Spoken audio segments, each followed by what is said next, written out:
परमेश्वर का धन्यवाद हो आज फिर से रोमियो भाई के इस यूट्यूब चैनल पे मुझको स्वागत करने के लिए तथा मुझको सुयोग देने के लिए मैं परमेश्वर का धन्यवाद करता हूं।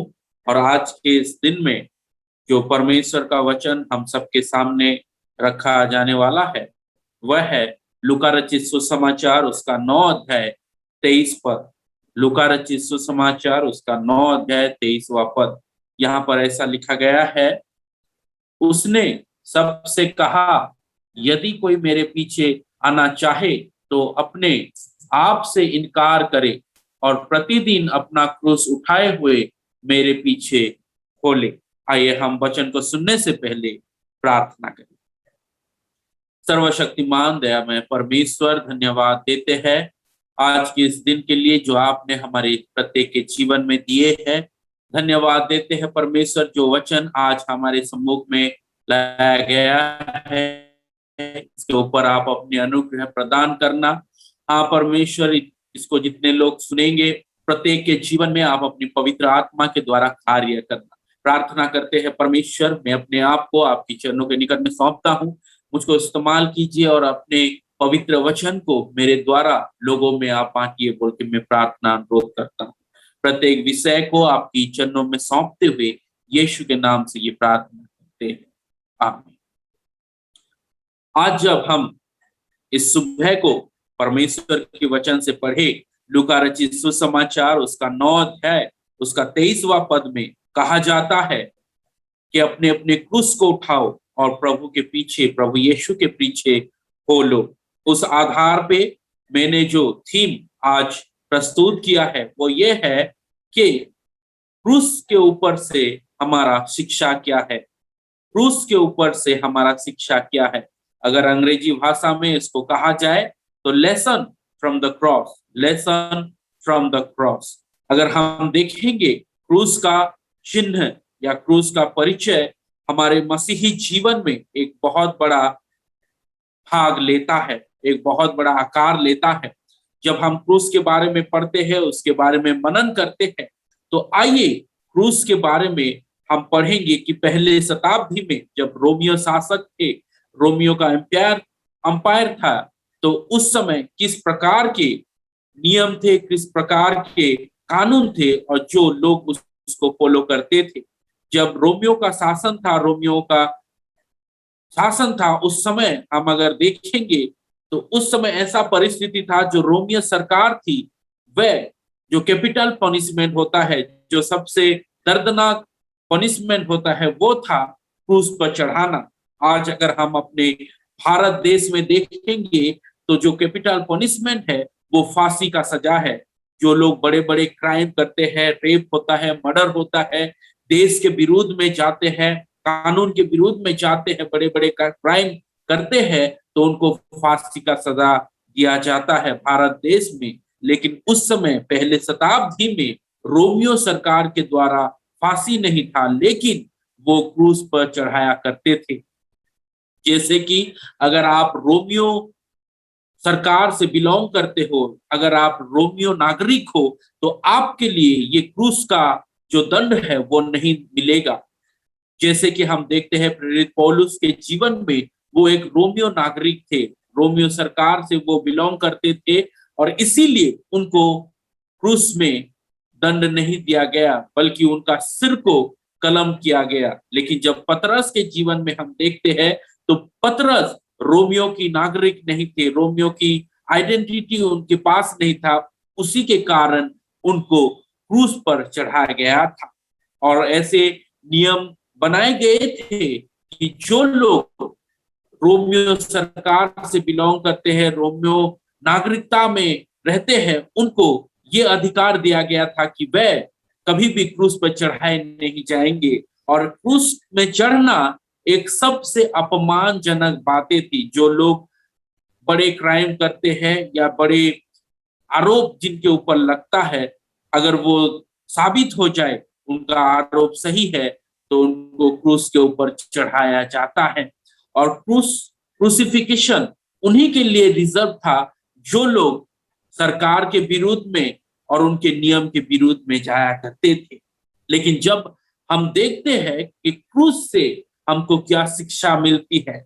आज हमारे जीवन में प्रभु यीशु ने कहा कि तुम लोग अगर मेरे पीछे होना चाहते हो, मेरा शिष्य होना चाहते हो, तो पहले अपने आप को अस्वीकार करो और उसके बाद अपना अपना क्रूस उठाकर मेरे पीछे हो लो। जो पहला विषय मैं आप सबके सामने रखना चाहता हूं यही वो है कि अपना क्रूस उठाओ और परमेश्वर के पीछे हो लो। तो पहला विषय यह है कि हम अपना क्रूस खुद उठाए, अपना क्रूस खुद उठाए। अगर हम देखेंगे यीशु मसीह के जीवन को, हम प्रत्येक व्यक्ति आज जो मसीह में आए हैं, मसीह के ऊपर विश्वास करते हैं, मसीह में हम चलते हैं, उसकी निकट में आकर प्रार्थना करते हैं, तो मसीह की जीवन को जब हम परखते हैं तो वो अपना क्रूस को खुद ही उठाया करते थे, उठाए थे।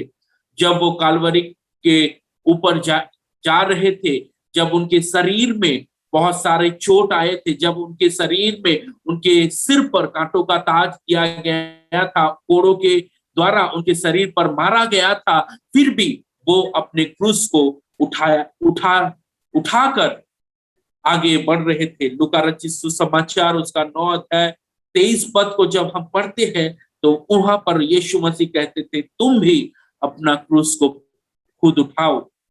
तो उसका मतलब हम क्या समझे? क्या हम अपने लिए, अपने पर्सनल जीवन के लिए क्या एक क्रूस बनाए? क्या हम लकड़ी लाकर क्रूस बनाकर हम जहां पर भी जाते हैं, जहां पर भी हम घूमने जाते हैं, कार्य करने जाते हैं, अपना क्रूस को उठाकर चले? नहीं, ऐसा कभी भी यीशु मसीह ने नहीं कहा। लेकिन क्रूस का अर्थ ये होता है दूसरों के लिए। प्रभु यीशु ने हमारी मानव जाति के लिए क्रूस उठाया ताकि मैं और आप उद्धार को पा सके, मैं और आप मुक्ति की मार्ग को पा सके, मैं और आप अनंत जीवन को पा सके। और इसीलिए प्रभु यीशु ने क्रूस को उठाया था। क्रूस एक ऐसा विषय है जो अपमान का मृत्यु कहा जाता है, अपमान का, लज्जित का मृत्यु कहा जाता है, और उसीलिए प्रभु यीशु ने उसको उठाया था ताकि मैं और आप अनंत जीवन पा सके।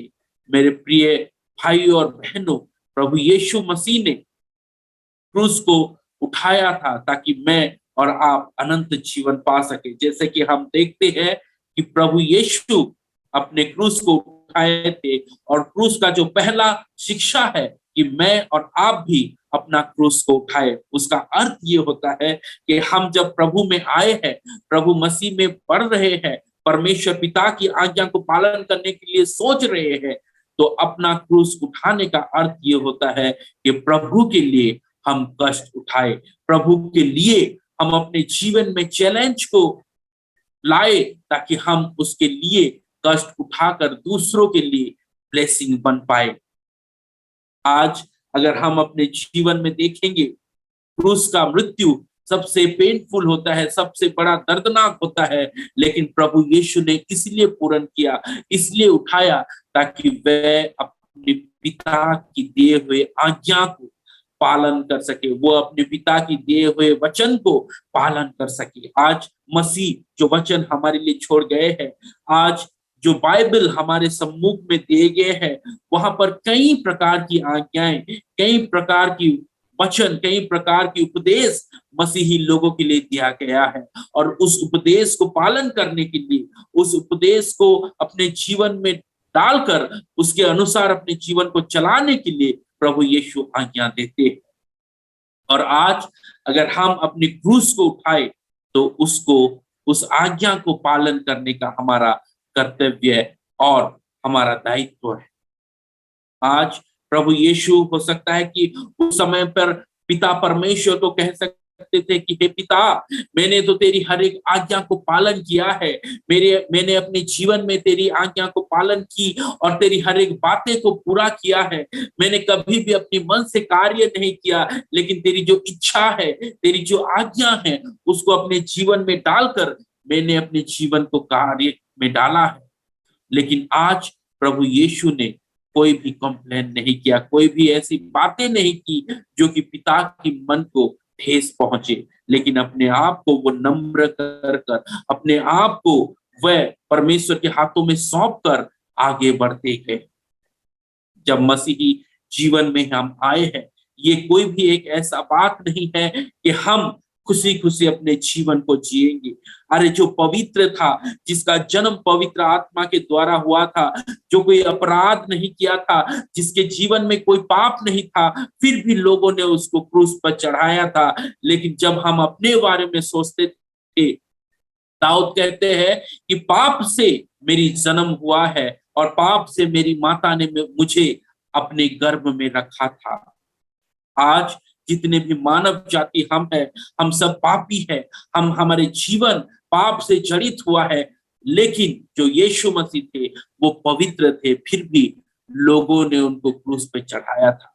तो आपके और मेरे जीवन में कितना दर्द, कितना सफरिंग, कितना पेन नहीं आने वाला है।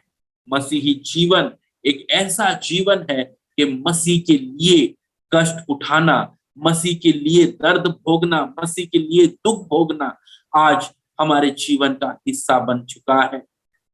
मेरे प्रिय भाइयों और बहनों, जितने लोग भी इस वचन को सुन रहे हैं, मसीह आज हमको कहना चाहते हैं कि परसिक्यूशन, ताड़ना, दुख, तकलीफ तो आने वाला है, लेकिन जो खुशी खुशी मेरी क्रूस को उठाए, अपने क्रूस को उठाए और मेरे पीछे बोले, उनके जीवन में परमेश्वर अवश्य अनुग्रह और आशीष देंगे। दूसरा विषय, अगर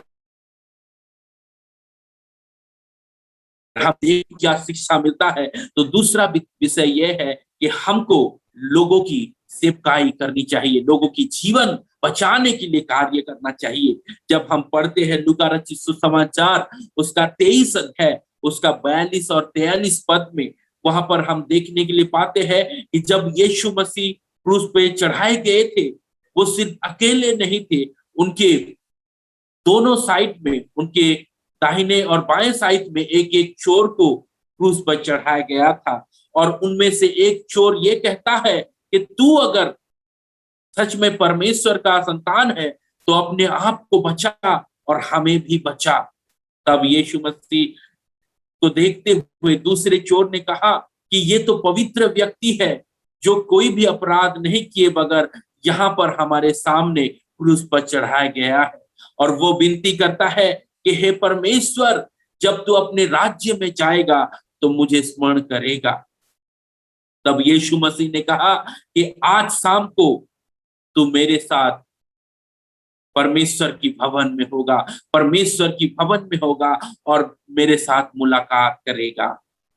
आज परमेश्वर इस वचन के द्वारा लूका रचित सुसमाचार उसका 23 अध्याय उसका 42 और 43 पद को जब हम मनन करते हैं तो ये सीखने के लिए पाते हैं कि हम हमारे जीवन में चाहे कितने भी तकलीफ आए, कितने भी संकट आए, कितने भी परेशानी आए, कितने भी मुसीबत के समय में हम क्यों ना गुजरे, हमको दिया हुआ कर्तव्य, हमको दिया हुआ जो वचन है, हमको दिया हुआ जो रेस्पॉन्सिबिलिटी है, उसको हम पूरा करने में कभी पीछे ना हटे।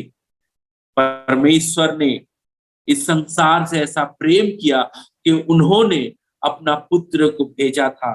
जब हम पढ़ते हैं यूहन्ना रचित सुसमाचार उसका 3 अध्याय उसका 16वें पद में ये कहा गया है, ताकि जो कोई उसके ऊपर विश्वास करेगा, अर्थात जो कोई मसीह के ऊपर विश्वास करेगा, वो कभी नाश नहीं होगा लेकिन अनंत जीवन को पाएगा।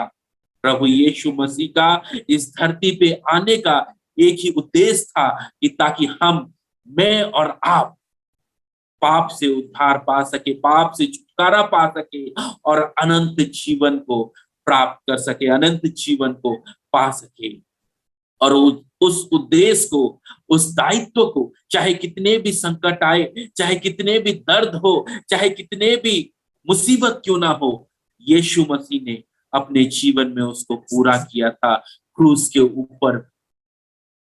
मेरे प्रिय मंडली, मेरे प्रिय मसीही भाई बहन, आज जब हम अपने जीवन को बिता रहे हैं, आज जब हम अपने जीवन को जी रहे हैं, शायद ही कोई ऐसा व्यक्ति होगा जो यीशु मसीह की तरह तकलीफ को अपने शरीर में भोगा होगा। कहा जाता है कि मानव इतिहास में अगर किसी व्यक्ति को ज्यादा टॉर्चर किया गया है, ज्यादा तकलीफ दिया गया है मरने से पहले, तो वो सिर्फ यीशु मसीह है मानव इतिहास में। लेकिन ऐसा तकलीफ, ऐसा दर्द, ऐसा मुसीबत की सामना किसी भी इंसान को आज तक करना नहीं पड़ा है। मेरे प्रिय भाइयों और बहनों, जब एक पवित्र इंसान, एक पवित्र व्यक्ति इतना तकलीफ पाने के बाद भी, एक निर्दोष व्यक्ति इतना तकलीफ पाने के बाद भी अगर अपनी दायित्व को, अपनी बुलाहट को, अपने काम को वो सही रीति से करते हैं और पवित्र आत्मा के द्वारा लोगों को बचाते हैं, तो हमारा दायित्व आज क्या है? क्या आज हम भी क्रूस पर चढ़े गए हैं? क्या आज हमारे सर पर कांटों का ताज है? क्या आज हमारी पीठ पर कोड़ों से मारा जा रहा है? नहीं, लेकिन आज हम अपने जीवन को आराम से बिता रहे हैं, आराम से व्यतीत कर रहे हैं। हम अपने परिवार में खुशी में, शांति में, हंसी के साथ बिता रहे हैं। लेकिन इस समय भी क्या हम अपने काम को, मसीही जीवन में जो कार्य दिया गया है, उसको हम कर पा रहे हैं? मसीह कहते हैं कि जाओ और पृथ्वी की आखिर तक मेरी सुसमाचार को फैलाओ और लोगों की उद्धार का माध्यम बनो। जो कार्य प्रभु यीशु ने इस संसार में शुरू किया था, जो कार्य मसीह जब इस संसार में थे, उस कार्य को आज प्रत्येक विश्वासी भाई बहन को करने की आवश्यकता है। लोगों की आत्मिकता की जीवन को बढ़ने के लिए, लोगों की जीवन को अंधकार से उजाले में लाने के लिए, लोगों के जीवन को मृत्यु से जीवन में लाने के लिए आज प्रत्येक व्यक्ति को कार्य करना पड़ेगा। लेकिन क्या इस कार्य को, इस दायित्व को हम अपने जीवन की व्यस्तता में कर पा रहे हैं? आज एक बड़ा क्वेश्चन हमारे सम्मुख रखा गया है। जब हम पढ़ते हैं लूका रचित सुसमाचार में कहा गया है कि तुम अपना क्रूस को उठाओ और मेरे पीछे हो लो। तुम अपना क्रूस को उठाओ और मेरे पीछे हो और लोगों की उद्धार के कारण। मेरे प्रिय भाइयों और बहनों, क्या हम अपने क्रूस को खुद उठा पा रहे हैं? क्या हम अपने क्रूस को उठाकर लोगों की उद्धार के माध्यम बन पा रहे हैं? आज एक क्वेश्चन, आज एक प्रश्न हमारे सामने रखा गया है। जब एक पवित्र इंसान, एक पवित्र व्यक्ति कुछ नहीं किए बगैर भी क्रूस पर चढ़ा गया, फिर भी अपने कार्य को वो कर रहे हैं, खुशी खुशी लोगों को बचा रहे हैं, तो आपका और मेरा कर्तव्य क्या है? मेरे प्रियो, आज हमको अपने आप को परखने का समय आया है। तीसरा विषय, परमेश्वर उन व्यक्तियों को हमेशा प्रशंसा करते हैं जो व्यक्ति परमेश्वर के लिए दुख उठाते हैं।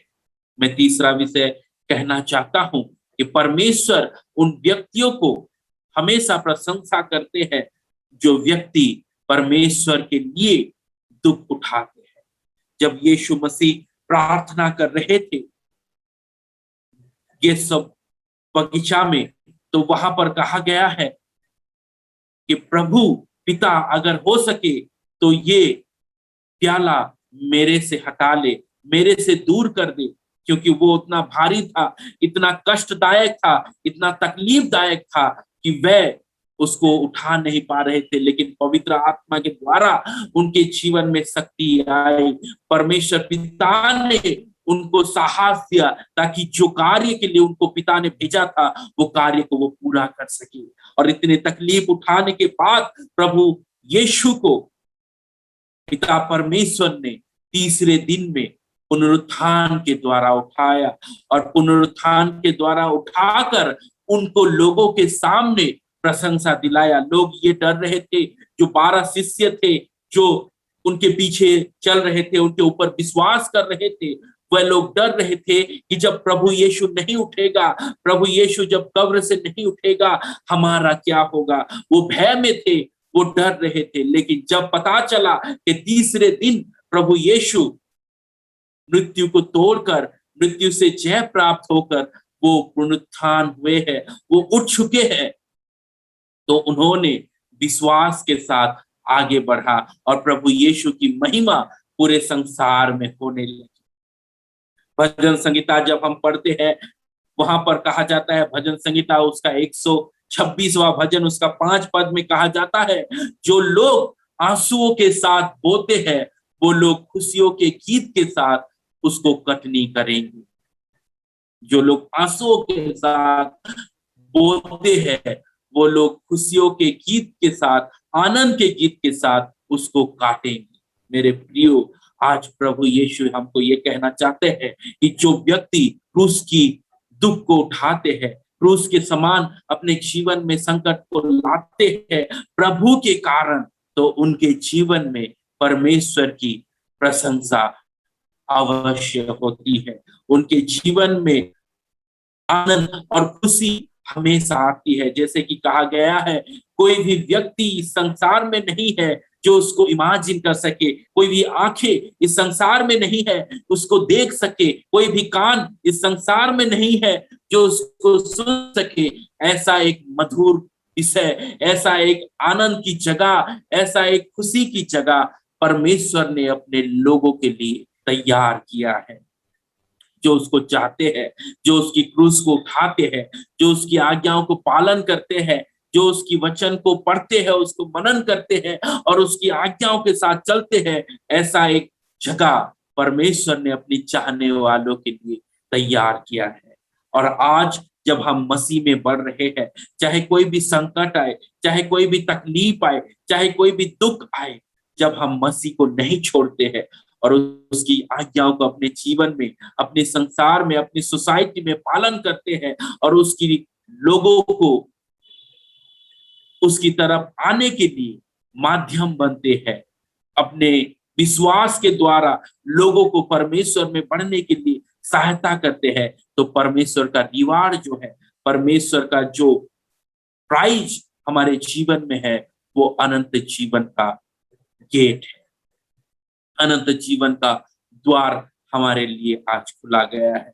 अगर हम मसीही के लिए प्रभु के कारण दुख उठाए, प्रभु के कारण उसके क्रूस को हम उठाकर उसके पीछे हो ले, तो मेरे प्रिय भाई और बहनों, जितने भी व्यक्ति आज इस वचन को सुने हैं, जब हम पढ़ते हैं कि हम परमेश्वर के पीछे हो ले, प्रभु यीशु के पीछे हो ले और अपना क्रूस को उठाए, उसका अर्थ ये है कि जितना भी तकलीफ आए, हमको परमेश्वर की आज्ञाओं को पालन करना है, परमेश्वर की आज्ञाओं को अपने जीवन में रखकर उसके पीछे हो लेना है और अपने कर्तव्य को पूरा करना है। अगर हम करते हैं ऐसा, तो परमेश्वर का वादा है कि हमारे लिए अनंत जीवन का द्वार खुला जाएगा, अनंत जीवन का द्वार हमारे लिए आज खुला जाएगा, अगर हम परमेश्वर के वचन को, उसकी आज्ञाओं को पालन करते हैं। परमेश्वर हम सभी को इस वचन के द्वारा आशीष प्रदान करे। आमीन।